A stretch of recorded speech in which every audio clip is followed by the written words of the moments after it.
主后2023年8月17日，每日圣安宫读经，敬畏上主是行伫安稳的路。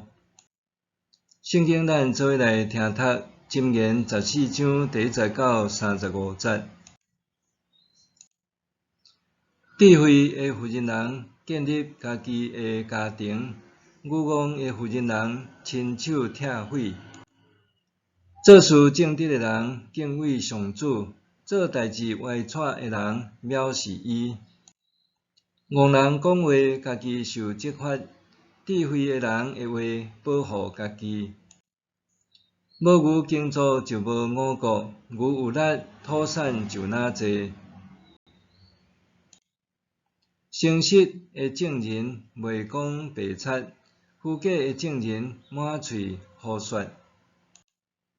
自高自大的人找智慧，找袂着；聪明的人真紧得到知识，着离开戆人，因为对伊讲的话找袂着知识。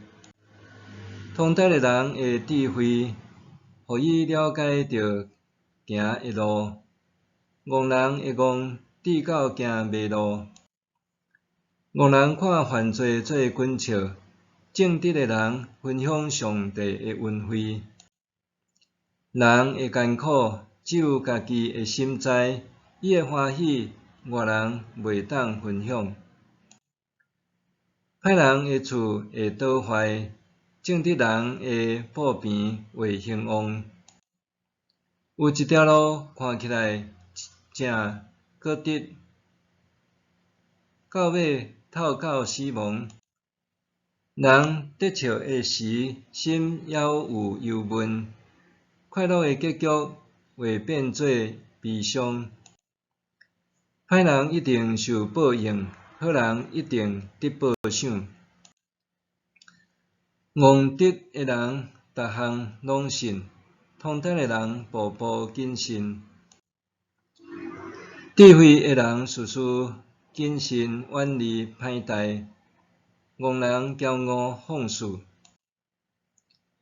快受气的人做代志愚妄，诡诈的人互人怨恨。憨直的人承受愚妄做产业，通达的人得到知识做法官。歹人拍落伫好人的面前，罪人拍落伫义人的门口。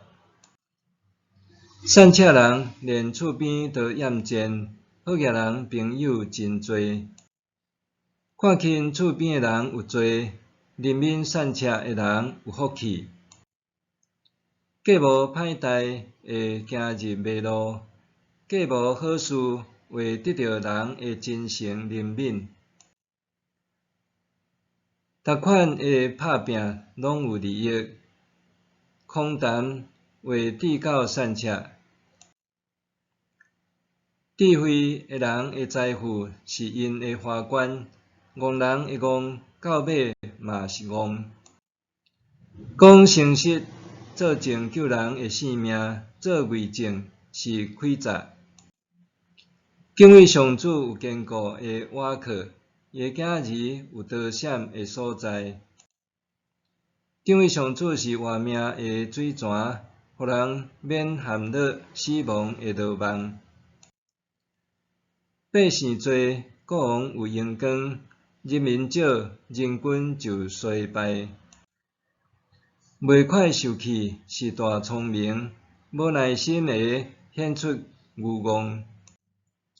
心平静，互身体健康；嫉妒，互骨头朽烂。压迫善车人是亵渎伊的创造主，好款待无钱人是尊敬主。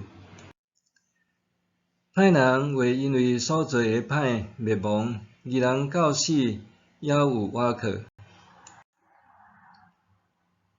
智慧爱踮伫聪明人的心内，戆人的心内找无智慧。公义互国家强盛，罪恶互人民受凌辱。王以爱用智慧办代志的官员，即发予伊见效的人神。敬畏上主是行伫安稳的路。箴言14章第1节到第3节，互人看到智慧的妇人人安怎善用言语来建立家庭。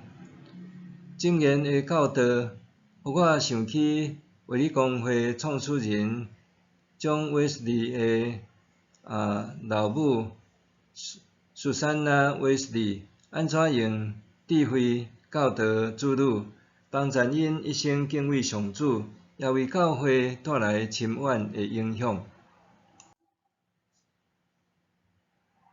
Susanna 伫1703年6月生，John Wesley 伫去年19个囡仔内面，伊排行第15，总是19个囡仔落尾只有10个长大成人，其他拢早死。虽然生活伫惨切痛苦中间，毋过Susanna并无灰心失望，伊用主的话教养囡仔守规矩、有礼貌含顺从，成做囡仔信仰稳固的根基。伊捌讲：“我尽力趁早教导囡仔的意志，互伊养成顺从上主的习惯，因为这是宗教教育的基础。”伊常常教导囡仔背主祷文甲其他的祈祷文，劝因不准讲污话和粗俗的言语，用心鼓励囡仔读册学习，佮规定逐日早暗爱上读一章的圣经。这互John Wesley自细汉就伫上主的话语中扎下信仰根基，后来佫成做教会灵性复兴运动的催杀者。建立家室还是拆毁家室，关键在伫言语。骄傲的言语会成做击打的点，成做拆毁家庭的原因。人讲话的时，若是存着敬畏上主的心，内心愿意受改变，安尼讲出来的话语就会无共。无牛耕作就无五谷，意思是凡事拢必须付出代价。伫无机器耕作的年代，做事人若嫌麻烦毋饲牛，就无法度顺利耕作，致使无生产力和收入，家庭生活就无通好过日。言语的操练也是安尼。若人定定提倡讲，我即个人讲话就是安尼，毋愿努力操练言语，嫌麻烦佮毋肯改进，就会自食恶果。当咱的心愿意改变，肯学习正向讲话，也会影响到身躯边的人。每当教会有少年人要结婚，我总是会伫婚前协谈的时阵勉励因。结婚后爱彼此承担家务甲家庭经济，无论是消磨体力还是心力的代志，拢需要彼此配搭，搁着注意喙齿，以免伤害彼此的感情。箴言14章26节指出，敬畏上主有坚固的瓦靠，伊的囝儿有躲闪的所在。建立家庭毋单单是夫妻的代志，是每一个厝内的人拢有责任。敬畏上主，在你操练内心的态度，讲诚实话，对罪敏感。聪明的人会明白正确的道路，得到性命智慧。拄亲像箴言14章27节所讲，敬畏上主是活命的水泉，互人免陷入死亡的牢网。愿咱拢会当敬畏上主，一生行伫生命的道路。默想，伫家庭生活中，我有倒一寡所在需要操练？伫家庭、教会团契小组，还是职场，我有倒一寡部分需要加强嘞？伫家庭生活中，我有倒一寡所在需要操练？伫家庭、教会团契小组，还是职场，我有倒一寡部分需要加强嘞？主爱的天父，敬畏你是生命的泉源，求你帮助我分辨善恶，愿意谦卑接受教诲，帮助我管理好心思和喙舌。我伫家庭、教会、校园还是职场，拢会当彰显你的名，奉主的名祈祷，阿们。愿上帝赐福你，身心灵拢永行平安。